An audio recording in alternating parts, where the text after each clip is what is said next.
이 시간 함께 나눌 하나님의 말씀은 신약성경 빌립보서 4장 11절에서 13절의 말씀입니다.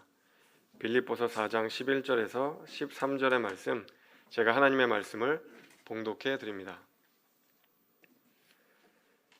내가 궁핍함으로 말하는 것이 아니니라. 어떠한 형편에든지 나는 자족하기를 배웠노니 나는 비천에 처할 줄도 알고 풍부에 처할 줄도 알아. 모든 일 곧 배부름과 배고픔과 풍부와 궁핍에도 처할 줄 아는 일체의 비결을 배웠노라. 내게 능력 주시는 자 안에서 내가 모든 것을 할 수 있느니라. 아멘.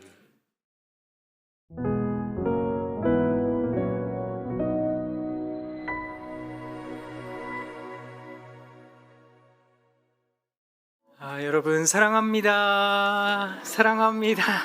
사랑합니다. 자, 눈을 크고 동그랗게 뜨고 용기 내셔야 됩니다. 난 이거 절대로 안 할 거야. 그러지 마시고 용기 내셔서 말랑말랑한 마음을 가지시고 우리 앞에 옆에 계신 분들 눈을 크고 동그랗게 감탄하도록 하겠습니다. 우와! 이야! 아유, 찬양 대 찬양 감사합니다. 우리 주님 우리들과 동행하시는 줄 믿습니다. 기도해 주신 집사님 맑은 기도도 감사합니다. 하나님께서 우리 모든 기도를 들어응답해 주실 줄 믿습니다. 하나님께서 우리 모두에게 평강 더해 주시길 원합니다. 어떠세요? 한 주간 잘 지내셨는지 궁금합니다. 여러분 마음에 평화로운 마음이, 화평과 평강의 마음이 가득하셨기를 바라는 마음은 그득한데 어떻게 평화롭게 잘 지내셨는지 여쭙고 싶습니다. 평화롭게 살 수만 있다면 얼마나 좋을까요? 그렇게 살아갈 수만 있다면 참 행복할 텐데, 참 즐거울 텐데, 이런 생각을 할 때도 참 많이 있습니다. 혹시 여러분 하루에 거울을 몇 번 바라보세요? 거울 자주 바라보세요? 혹시 거울 공주님, 거울 왕자님들이신지? 사실 거울이라고 하는 것은 나에 대한 모습을 객관적으로 분명하게 나타내 보여주고 반영해 주는 거 아니겠습니까? 그래서 그 앞에 서서 내 모습을 바라보고 내 옷 매무새를 단정하게 하기도 하고 헤어스타일도 매만지기도 하고 그렇게 해서 우리 모습을 잘 수정, 보완하기도 하고 유지하게 하기도 하는 것, 그게 거울이 아닐까 그런 생각을 하는데요. 미국의 사회학자 가운데 꽤나 알려진 사람이 있습니다. 만약 여러분이 교육심리라든지 혹은 사회심리라든지 이런 전공에 대해서 관심이 있으시다라고 하면 어김없이 들어보셨을 법한 이름인데요. 찰스 쿨리라는 사람이 있습니다. 이 찰스 쿨리라는 사람은 우리들에게 단어 하나를 소개해 줬는데 그 단어가 뭐냐 하면 Looking Glass Self라고 하는 단어입니다. 우리말로 하자면 거울자기라는 뜻입니다. 거울을 보고 나에 대하여 객관적으로 분명하게 판단하고 또 스스로를 밝혀야 될 텐데, 그런데 거울이 아니라 다른 사람을 자신의 거울로 삼는다는 겁니다. 그래서 사람들이 나에 대하여 뭐라고 말하는가? 사람들이 나를 어떻게 판단할까? 사람들이 나를 어떻게 바라볼까? 이게 너무너무 신경이 쓰여서 사람들의 평가, 사람들의 이야기, 거기에 굉장히 예민해진 상태를 말하는 겁니다. 옆에 있는 사람이 칭찬하면 이야, 나 괜찮은 사람인가 봐. 옆에 있는 사람이 조금이라도 이상한 눈길을 하고 바라보면 저 사람 나를 힐난하고 비난하는 거야. 저 사람 나를 욕하고 있는 거야. 그렇게 생각하더라라는 겁니다. 자기 자신이라는 존재에 대해서 자기 어떤 주관적 인식으로 씩씩하고 당당하게 살아가면 좋을 텐데 사람들이 어떻게 평가하는가? 사람들이 나를 어떻게 바라보는가? 거기에 지나치게 관심을 갖더라라는 겁니다.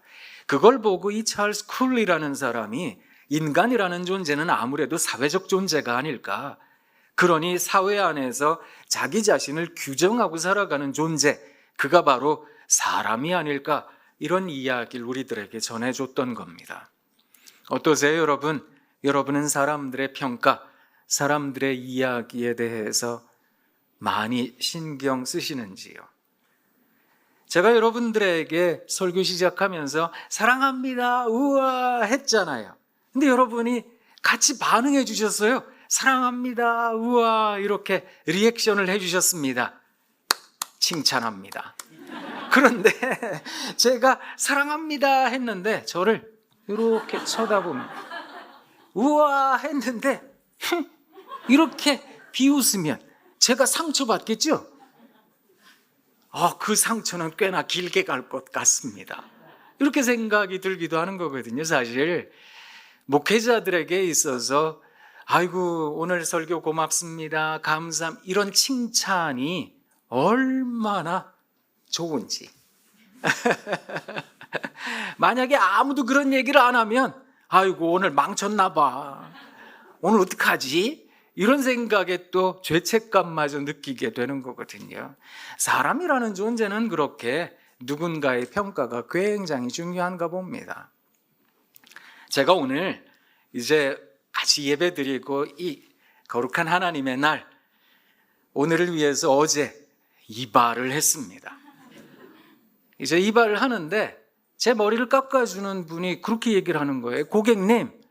고객님은 양쪽에 M자가 깊게 들어가서 탈모가 많이 진행이 되어서 이 가르마를 가운데로 타야 됩니다. 이렇게 얘기를 했다고요. 가운데로 타서 이 M자를 없애야 된다고, 가르마를 가운데로 타야 된다. 이렇게 했어요. 그래가지고 제가 이 모습을 하고 집에 왔더니 제 아내가 저를 보고 안 그래도 사각인 양반이 레고가 돼서 왔다고. 그래서 제가 얼른 이렇게 또 제대로 예쁜가요? 제대로 또 이렇게 했습니다. 이게 사람은 진짜 옆에 있는 사람이 뭐라고 하는지 그거 참 중요하구나 그 생각했거든요. 그러다 보니까 마음이 분주해집니다. 평화란 어디에 있는 것일까? 마음의 평강은 과연 가능할까? 사람 살아가는데 사람에 치이고 사람들이 나를 어떻게 보는가 거기에 부담감을 갖고 그렇게 살아가다가 보니까 참 살아가는 삶이 힘듭니다. 스트레스도 많고 버겁기도 합니다. 이런 생각을 하는 거 우리네 삶이 아닐까 그런 생각을 합니다. 자, 여러분 어떠세요? 어떤 힘을 가진 사람은, 능력을 가진 사람은 많이 갖습니다. 그렇지요? 그러면 아무래도 선택의 여지가 많겠죠? 내가 어디서 잘까? 잠자리에 대한 선택의 여지. 어디서 밥을 먹을까? 식당에 대한 선택의 여지도 내가 가진 것이 많다면 이것도 선택하고 저것도 선택하고 할 수 있을 겁니다. 그런데 베리 슈얼츠라고 하는 사람이 있는데 이 사람이 책을 한 권 썼어요. 책 제목이 뭐냐 하면 선택의 역설입니다. 그리고 이 선택의 역설이라는 책에 부제가 달려 있는데 부제가 굉장히 재미있습니다. Why more is less? 이렇게 적어놨어요. 왜 더 많은데 결핍을 느낄까요? 왜 더 많이 가지고 더 많이 선택할 수 있는데 이게 부족하다 이런 느낌을 갖는 것일까요? 사람들은 그런 선택의 역설 속에 살아가는지도 모르겠습니다. 많이 있으면 분명히 행복할 줄 알았는데 많이 있다는 것도 그다지 행복하지 않구나 이런 생각할 때도 많거든요. 가족들에게 물어봅니다. 오늘 외식할까? 네 하고 다들 좋아합니다. 그럼 어디 갈까? 이때부터 이제 갈등이 시작이 됩니다. 애들이 원하는 데가 있고 부모님이 원하는 데가 있고 내가 개인적으로 좋아하는 데도 있고 그런데 그 답이 안 나오면 은근 부하가 치밀어 오르고 나는 왜 맨날 피자나 먹어야 되고 나는 왜 맨날 한식이나 먹어야 돼? 이런 생각하니까 얼마나 마음속에 갈등이 깊어지는지. 그러다 보니까 가족 사이에 나중에 그런 얘기도 합니다. 안 나가. 그냥 집에서 먹자, 집에서 그냥. 집에서 라면이나 끓여 먹자, 그냥. 이러고서 이제 가족들끼리 좀 투닥투닥 하기도 합니다. 이것도 먹을 수 있고 저것도 먹을 수 있다면 행복해야 될 텐데 선택하다 보면 아, 이게 결정장애인가? 선택장애인가? 이런 생각이 들 정도로 무엇인가 선택하는 게 왜 이렇게 힘든지요. 차라리 집에 먹을 거 아무것도 없고 삶아놓은 감자만 있으면 거기 김치 얹어서 먹으면 얼마나 맛있는데. 그지요? 가난하더라도 마음 맞는 식구들끼리 함께 모여 도란도란 이야기 나눌 수 있다는 거, 그게 행복이 아니겠습니까? 어쩌면 많이 가지고 있다는 것도 그다지 우리들에게 큰 평화를 주는 것 같지는 않습니다. 과연 우리는 어떻게 평화를 가질 수 있을까요? 오늘 우리가 함께 봉독한 빌립보서 4장 11절에서부터 13절까지의 말씀에는 하나님께서 바울의 경험을 통해, 바울의 입을 통해 과연 우리들의 평화가 어떻게 가능한지에 대해서 말씀해 줍니다. 바울이라는 사람은 풍부에도 처할 줄도 알았고요, 빈곤에도 이를 줄 알았습니다. 배부름에도 처할 줄도 알았고 배고픔에도 있을 줄 알았던 겁니다. 그것을 바울은 딱 한마디 단어로 이야기를 합니다. 그게 뭐냐 하면 자족이라는 단어입니다. 자족이라는 단어는 만족과 다르다. 여러분들에게 이전에도 한번 말씀드리기도 했는데요. 만족이라고 하는 것은 내가 원하던 게 이루어졌을 때, 내가 바라던 것이 성취되었을 때 느껴지는 찰나적 쾌감을 뜻합니다. 제가 왜 찰나적이라고 이야기를 했는가 하면 이게 유지되기가 참 어렵기 때문에 그렇습니다. 아무리 좋은 옷을 사도 몇 년 지나면 유행이 지나고 옷이 닳고 그러면 아유, 아무래도 또 한 벌 장만해야 되겠는데 이런 생각 드는 거 사람 마음 아니겠습니까? 아무리 대단히 값진 것을 소유한다 해도 시간이 지나면 지겨워하는 거, 그거 사람 마음 아니겠습니까? 그러니 찰나적이다 이렇게 얘기를 하는 겁니다. 그래서 또 채우고 또 채우려고 하다 보니까 이게 쾌감을 닮았다. 그래서 찰나적 쾌감이라는 것을 만족이라고 표현을 하는 겁니다. 자족이라고 하는 것은 성경의 단어와 연결되어 있습니다. 그 단어는 샬롬, 에이레네 이런 단어들과 연결되어 있습니다. 히브리 말로는 샬롬, 헬라어로는 에이레네라는 단어인데 모두 다 평화, 화평, 평강이라는 뜻을 담고 있습니다. 그 단어의 뜻은 아직 모자란 게 굉장히 많은데요, 부족한 게 굉장히 많은데요, 그런데 내 마음속에 느껴지는 평정의 마음, 평화로운 마음, 내 마음은 호수요라고 이야기할 때 그 잔잔한 마음을 일컬어 자족이라고 이야기를 한다는 겁니다. 이 자족이라고 하는 마음은 어떤 마음인가 하면 이곳에도 머물 줄 알고 저곳에도 머물 줄 아는 마음을 뜻하는 겁니다. 그래서 때로 가난할 수 있지요. 거기에 머무를 줄 압니다. 사람이 가난하면 눈치 보거든요. 비굴해지기까지 합니다. 또 쉽게 절망합니다. 그렇게 살지 않고요, 거기 머무를 줄 알아요. 가난하지만 하나님 그러나 저 씩씩하게 살겠습니다. 저 당당합니다.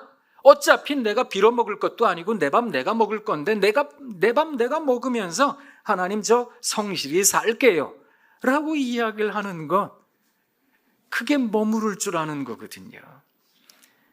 부에 머무를 줄 아셔야 된다 이런 이야기도 합니다. 사람이 많이 갖게 되면 교만해질 때가 많거든요. 무고하게 다른 사람들 무릎을 꿇게 하기도 하고 눈에 눈물 나게 할 때도 있다고요. 그렇게 살아가는 것이 아니라 내가 가지고 있는 이 풍부함과 부유함을 가지고 언제든지 이 사람도 도와줄 줄 알고 저 사람도 도와줄 줄 아는 마음을 갖는 겁니다. 우리 주님께서 제자들에게 말씀하셨던 것처럼 거저받았으니 거저주라. 도래한 엘라베테, 도래한 도태. 그렇게 살아갈 줄 아는 겁니다. 그래서 언제든지 내려놓을 줄 아는 맑은 마음, 그것을 자족이라고 이야기를 하는 겁니다. 맑은 사람들은 그저 현재를 살아갈 줄 압니다. 힘들지만 좀 살아가는 거죠. 또 눈물 나는 인생이지만 또 살아갈 줄 아는 거죠. 그리고 그 안에서 가치를 발견할 줄도 압니다. 그런 마음을 성경이 우리들에게 가르쳐주고 있는 겁니다. 그 마음을 가진 사람들이 뭐라고 말할 수 있는지 아세요? 빌립보서 4장 13절. 내게 능력 주시는 자 안에서 내가 모든 것을 할 수 있느니라. 아멘. 내게 능력 주시는 자, 우리 하나님, 우리들의 주님, 그 하나님께서는 우리들에게 능력을 주실 겁니다. 그러면 내가 모든 것을 할 수 있습니다. 이 말은 사랑하는 여러분, 내가 초자연적 힘을 가져서 기적적인 일들을 행하고 엄청난 번영을 이뤄내고 엄청난 회복을 이뤄내고 그것을 말하는 것이 아닙니다. 내게 능력 주시는 자 안에서 내가 모든 것을 할 수 있기 때문에 나는 풍부에 처할 줄도 알고 가난에 처할 줄도 알고 여기에 머무를 줄도 알고 저기에 머무를 줄도 안 되는 겁니다. 그리고 사람을 만나되 정치적으로 계산해서 이것저것 따져서 만나는 것이 아니라 이 사람도 맑은 마음으로 만나고 저 사람도 맑은 마음으로 만날 줄 아는 겁니다. 그 마음을 가진 사람들, 그들이 모든 것을 하는 사람들이 아니겠습니까? 사실 이것저것 따지다 보면 할 수 있는 게 아무것도 없는 법이거든요. 뭘 하겠습니까? 이걸 따져도 절망, 저걸 따져도 실망. 그러니까 아무것도 할 수 있는 게 없지요. 그런데 여기서도 살고 저기서도 살아갈 줄 아는 것. 사랑하는 여러분, 일전에 한번 제가 아미시라는 사람들을 소개해드리기도 했는데 이 사람들이 메노나이트, 제세례파에 있는 사람들인데 제세례파에 있는 사람들은 유아 세례를 인정하지 않습니다. 최근 우리 교단은 유아 세례와 함께 아동 세례도 인정을 했는데 이 제세례파에 있는 사람들은 어린아이들이 어떻게 자기 신앙을 고백하느냐? 성인이 되어서 어른이 되어서 세례받아야지. 그래서 유아 세례 받은 사람도 또 세례를 줬거든요. 그래서 성인 세례만을 인정한다. 이게 이제 제세례파인데 이 사람들 가운데 극단적 형태의 제세례파들입니다. 이 아미시라는 사람들은 21세기 2022년 오늘에도 마차 타고 다니거든요. 말 타고 다니거든요. 외부에서 들어오는 모든 문명의 혜택을 다 차단했습니다. 그리고 자기들끼리만 살아가는데 이 마을에 이제 우리도 아미시가 되고 싶습니다. 우리도 거기 가서 살고 싶습니다. 하는 사람들이 찾아온답니다. 그럼 이 사람들이 가지고 있는 물건들을 그냥 다 가지고 오라 그런대요. 그러면 이 사람들이 가지고 있었던 전자제품, 뭐 여러 가지 가구, 뭐 이런 것들, 생필품들을 다 가지고 오겠죠. 이사하는데도 막 도와준답니다. 그러면서 아미시들이 그 말을 한대요. 혹시 지금 가지고 오신 것들 가운데 고장이 나거든, 더 쓸모가 없어지거든, 저희들한테 말씀해 주세요. 지금 가지고 계신 모든 것들을 고쳐드리도록 하겠습니다. 아이고, 기술이 좋으신가 봐요. 이건 굉장히 첨단 장치라서 이거 기술이 있어야 되는데, 이야, 아미시들은 이런 것도 고칠 줄 아는군요. 이렇게 물어보면 이렇게 답을 한답니다. 지금 가지고 계시는 것들이 없어도 살아갈 수 있는 방법을 가르쳐 드리겠습니다. 다 고쳐드릴게요. 이거 없어도 사는 방법을 다 말씀드리겠습니다. 이렇게 얘기를 한다는 겁니다. 어쩌면 성령으로 가득한 우리는, 그래서 하나님께서 우리 안에 들어오셔서 우리의 삶을 주관하고 계신다라고 한다면, 그렇죠? 내가 가지고 있는 염려, 누군가의 평가, 또 이것도 내가 얻어야 되고 저것도 내가 취해야 되고, 그런 마음, 하나님께서 우리 마음을 맑게 해주시지 않을까. 맑은 마음을 가지고 살아가는 사람들은 이것도 감사합니다, 저것도 감사합니다 라며 유연해지지 않을까요? 자, 여러분들에게 한 사람을 좀 소개해 드리려고 합니다. 이 사람은 꽤나 유명한 기독교 저술가이고 작가이기도 한데 목사님이기도 합니다. 프레드릭 뷰크너라는 사람인데, 이 사람의 책이 우리나라 말로도 많이 번역됐어요. 그래서 뷰크너라고도 번역되었고 혹은 비크너라고도 번역이 되었는데, 이 사람은 꽤나 훌륭한 가문에서 꽤나 대단한 어린 시절을 보낸 사람입니다. 뉴저지주의, 미국 뉴저지주의 중부에 가면 프린스턴이라는 대학 도시가 있는데, 이 프린스턴 대학 도시의 한 30여 분 아래로 내려가면 로렌스빌이라는 마을이 있습니다. 그 마을에 로렌스빌 학교가 있는데, 이 학교가 아주 유명한 사립 기숙학교입니다. 여기 들어가려면 웬만한 대학 등록금 이상의 등록금을 내야 되고요, 거기 있는 애들을 또 선발하는 과정도 꽤나 까다롭습니다. 그리고 대단한 게 그 학교의 선생님들이 거의 대부분이 아이비리그 출신들입니다. 그러다 보니까 아이들에게 어떻게 하면 아이비리그에 갈 수 있느냐, 그 모든 스펙을 다 관리해 줍니다. 그러니까 졸업생들의 상당수가 아이비리그로 갑니다. 정말 공부를 못했다 그래도 주립대학에, 웬만한 주립대학에 장학금을 받아가면서 들어가기도 합니다. 그런 좋은 학교 출신이거든요, 이 뷰크너 목사님이요. 그러다 보니까 자연스럽게 프린스턴 대학을 나왔습니다. 이 사람이 작가로서 꿈을 가지고 있었거든요. 책을 썼는데 얼마나 많이 팔리는지. 세상에 이분이 퓰리처상 후보가 되었습니다. 전미 작가 1순위가 되었습니다. 그러다 보니까 유명세가 얼마나 대단한지. 근데 이분이 뉴욕에 들렀다가 한 예배당에서 설교를 듣다가 신학자 가운데 꽤나 알려진 폴 틸리라는 사람의 설교를 들었습니다. 그리고 나서 이 사람 회심을 했습니다. 예수 믿기로 작정을 했는데, 내가 예수님만 믿어서는 안 되겠다, 제대로 성경을 알아야 되겠다, 이래가지고 이 사람이 예일대학의 신과대학에 들어갔어요. 그리고 이 사람이 신학을 공부한 뒤에 목사가 되었거든요. 근데 워낙에 똑똑하고 자기 잘난 사람이다 보니까 자녀를 낳았는데, 이 자녀들도 그렇게 기르려고 무던 애를 썼나 봅니다. 넌 이렇게 살아야 돼, 이렇게 해야지, 다른 사람한테 절대로 주눅들게 그런 모습으로 살지 마, 사람들이 너에 대해서 바라보면 이야 대단하다, 이런 모습만 가져야 되는 거야. 그렇게 막 딸들을 잡았나 봅니다. 딸 하나가 거식증에 걸렸습니다.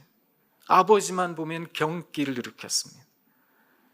이분이 그 딸을 보면서 깊은 회심을 경험했어요. 이걸 두 번째 회심이라 이렇게 이야기를 하는데, 하나님의 은혜에 대한 경험을 갖고 살았지만 자기의 삶의 모습은 이것으로 분주하고 저것으로 야욕이 가득해 있고 욕심이 가득해 있고 사람들 어떻게 이야기하나 이런 것들만 가득해 있고, 그러다 보니까 딸을 잡았다는 겁니다. 거기에 대한 회개를 했어요. Telling Secrets라고 하는 책을 썼거든요. 이 책은 설교집이기도 하지만 거기에서 자기 이야기 하나를 고백해 두었습니다. 비밀을 말해 주었는데요, 한번 들어보십시오. 내가 아비 노릇을 할 수 있는 유일한 길은 딸을 돌보는 것이었고, 필요하다면 천지를 움직여서라도 딸의 건강을 되찾아주는 것이었지만 내 아버지가 나를 돌볼 수 없었던 것처럼 나도 그 일을 할 수 없었다.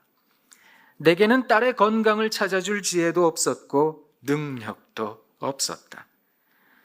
우리가 찾아간 정신과 의사들의 말로는 우리는 딸을 고쳐줄 수 없고 딸을 위해 무엇인가 하려는 시도를 멈춰야 한다는 것이었다. 이분이 자기 고백을 하는데요, 딸을 어떻게 못 살게 했는지 이렇게 매일 시간표 다 짜놓고 막 그랬다는 겁니다. 그 간섭을 좀 멈춰야 돼요, 이렇게 의사들이 조언을 했던 겁니다.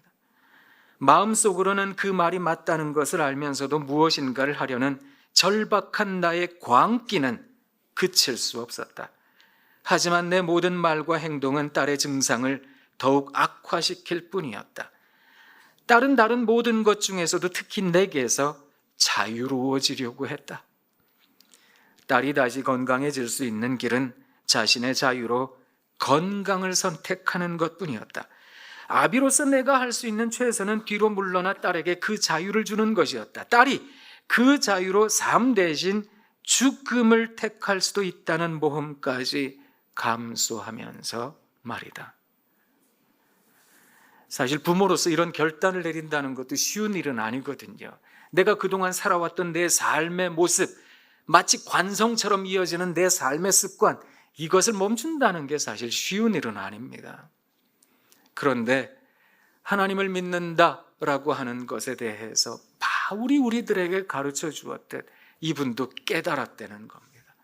그렇구나, 내 딸의 모습이 어떠하든 이런 모습이어도 딸과 함께 있을 수 있고 저런 모습이어도 딸과 함께 있을 수 있고 그런 자족의 아버지였어야 하는 것인데 그게 이분에겐 너무너무 큰 회한으로 다가왔다는 겁니다.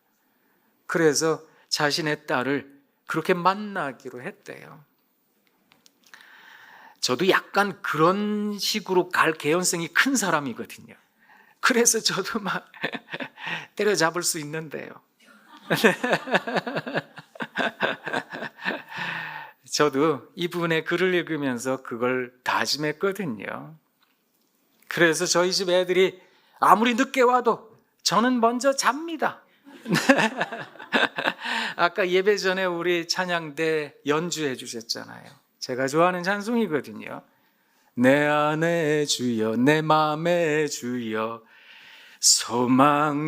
소망되소서 주 없이 모든 일 헛되어라 밤이나 낮이나 주님 생각 잘 때나 깰 때 함께 하소서. 하나님 저 이제 자유. 그런데요 하나님 자다가 하나님 데리고 가셔도 남겨진 가족 잘 살게 해주세요. 기도합니다. 또 아침에 눈 뜨면 아이고 눈 떠졌네요. 하나님 또 삽니다. 어쩌면 우리네 삶의 여정에 눈물이란 없을 수는 없겠지요. 슬픔도 없을 수는 없을 일입니다. 사람 살이가 그런 게 아니겠습니까? 행복한 날이 있는가 하면 가슴 아픈 날도 있고요. 또 그런 날만 있는 게 아니라 또 귀에 야, 참 좋은 소식이네 하는 날도 있는 거 아니겠습니까? 그런 인생을 살아가는데 여기에도 살고 저기에도 살고 그렇게 살아갈 줄 아는 맑은 마음, 자족. 그 자족을 성경이 우리들에게 가르쳐주고 있는 겁니다. 제가 여러분들께 숙제 하나 드릴게요. 기억해 두세요. 자, 이제 오늘부터 하루에 5개씩, 여러분 뭐 노트에도 괜찮고 핸드폰에 메모장에도 괜찮고 하루에 5개씩 감사할 거 적으세요. 맨날 똑같은 거 적지 말고 그 다음 날은 좀 다른 걸 찾으셔야 돼요. 다른 거 찾고 또 다른 거 찾고 이렇게 찾아가지고 한번 보세요. 나는 지지리도 복도 없는 인생이네. 난 아무것도 감사할 게 없어. 이랬는데 분명히 적다가 보니까요. 이야, 이것도 감사하네? 우와, 이것도 감사하네. 이야, 감사가 천지였네. 그것을 깨닫게 되실 겁니다. 그렇게 자족하며 살아가는 삶, 그 삶을 통해 우리는 고백하게 될 겁니다. 내게 능력 주시는 자 안에서 나는 모든 것을 할 수 있습니다. 여기서도 살고요, 저기서도 살고요. 하나님 그렇게 살게요.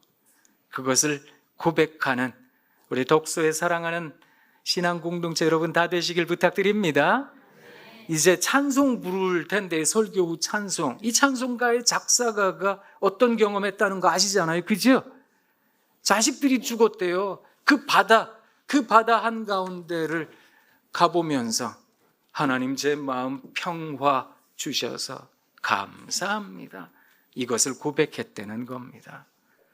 그 찬양 부르시면서도 다시 한 번 더 마음의 평화를 경험하시길 부탁드립니다. 기도하겠습니다. 하나님 참 고맙습니다. 우리 귀한 독서의 사랑하는 신앙 가족들과 함께 자족에 대해서 생각했습니다. 하나님 고맙습니다. 이것도 감사, 저것도 고맙습니다. 하나님 감사해요. 그렇게 살아가는 우리 모두가 되게 하옵소서. 예수님 이름으로 기도합니다. 아멘.